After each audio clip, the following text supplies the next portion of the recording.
Why does it still feel harder to get by, even on busy high streets like this? Because global pressures are pushing prices up.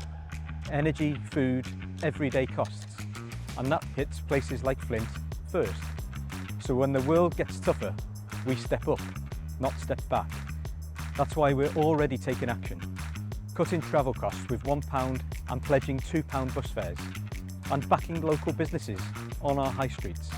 And if we're elected, we'll go further, creating good local jobs in construction, clean energy and in new industries, with 100,000 apprenticeships to get people into work and on in their careers, building an energy independent Wales, so we're less exposed to global price shocks, and expanding childcare, including support from 9 months, so more parents can get back to work and plan for the future.